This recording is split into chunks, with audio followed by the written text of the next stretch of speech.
Good evening, Claire Gatinois from Le Monde.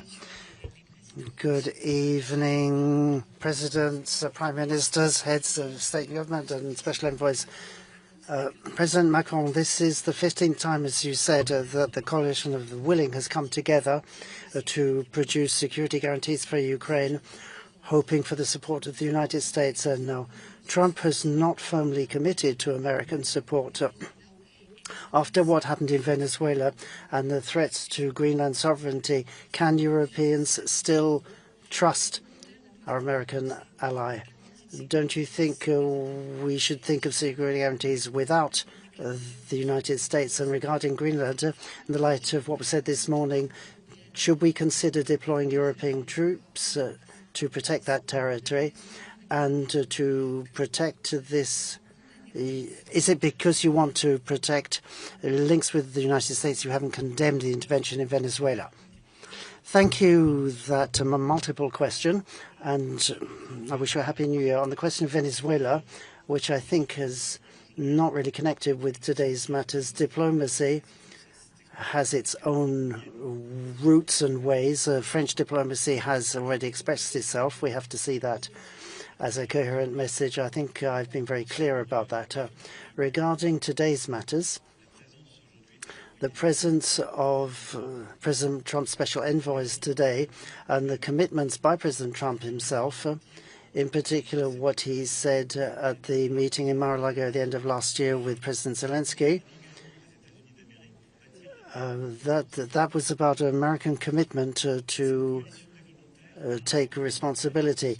This meeting, I think, is a milestone in the process that we defend, is in line with the American interests. As what France has been defending for several years is a more independent Europe with more strategic autonomy. That's to say, Europe taking responsibility, greater responsibility for its security, taking into account NATO, but taking on a greater share. In his first mandate and in this one too, President Trump has said that Europeans must bear a greater share of the burden. That's what he's asking us to do, and it makes sense.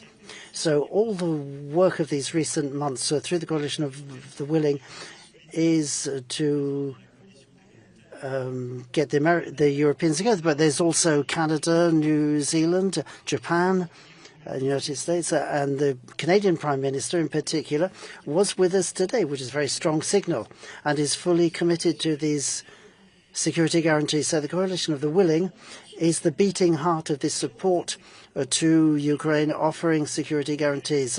So what we're saying is the day after the ceasefire, this is how we will provide these different moments of support to Ukraine, in particular through a new format for the Ukrainian army that would deter Russia. So in this context, the support and participation of the United States are very important for a lot of countries,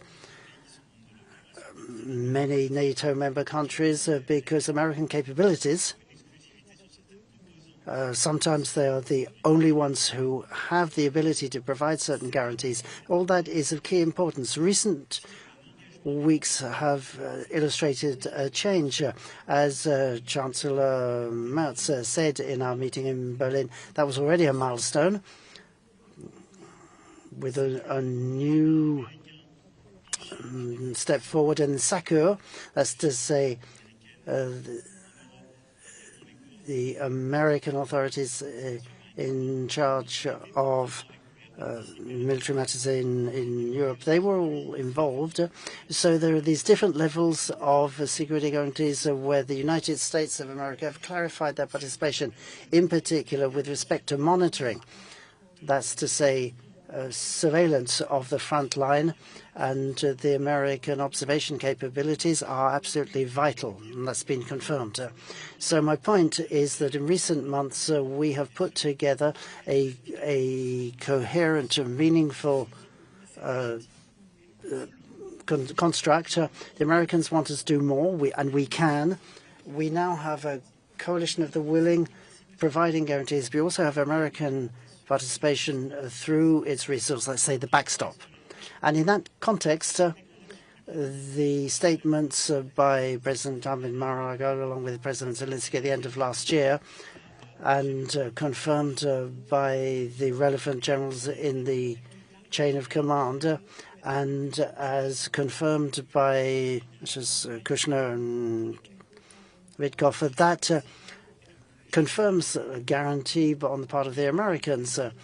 So I have no reason to doubt the sincerity of that commitment, given their statement today and all the work that has been done with the United States in order to design this scheme, and as UN Charter signatory and members of NATO, they are allies to us here in Europe, and it's as such that they are here today, and they have worked alongside us in recent weeks. Thank you.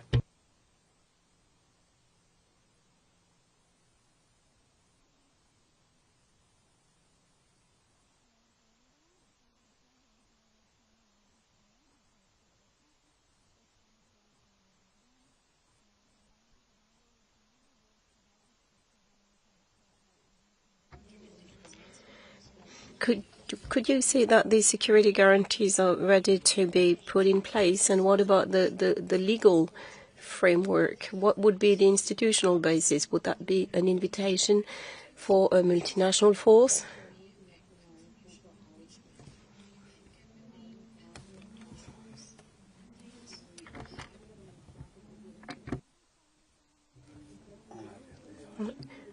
There's a technical issue.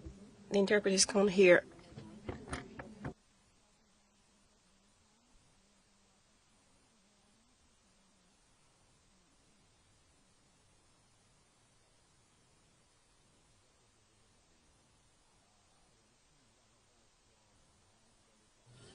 Thank you for the question. Firstly, I think that the members of the Coalition of the Willing have to work hand in hand with the United States, and these guarantees have to be legally binding. For the Americans, this means that this has to be supported by the American Congress, and we very much hope that will happen. All the documents are ready for signature, and we hope that will now go through. As for this declaration, the Paris Security Declaration, it paves the way for this process that will be legally binding, because for most of the coalition members, it is necessary to have the support of Parliament, and we count on them for that.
Good evening.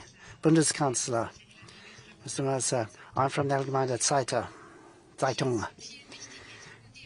You talked about major milestones. One of them is perhaps that Germany is willing to make a military contribution to the coalition. Do you think that's enough to put forces in a neighboring NATO area? Could you say a bit more about that? There are expectations. You said that Germany is the biggest supporter. So do you think we should up our military contribution? Thank you, Ms. Wiegel, for that question. Yes, we discussed that at length amongst us today. I've said on behalf of the government that, of course, we're willing to participate in the security guarantee. Exactly how? At the moment, that's an open issue because the whole package as a security guarantee has not yet been fully addressed. We have some very specific proposals available. If Germany is going to be in, that will mean there has to be a decision by the German government, followed by confirmation from the parliament.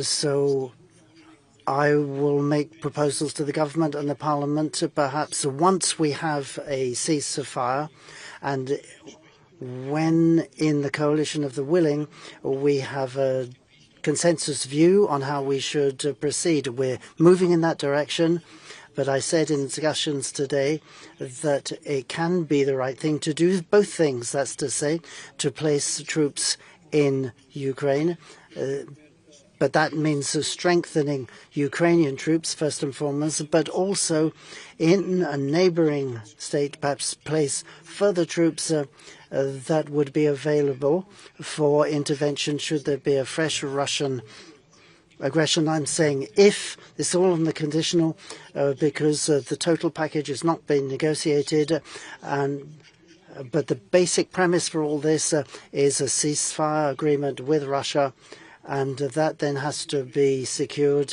with the appropriate military support to Ukraine. And I want to stress once again, it's not just militarily supporting Ukraine, talking about military support for peace and freedom in Europe, and that is why we are also committing to that.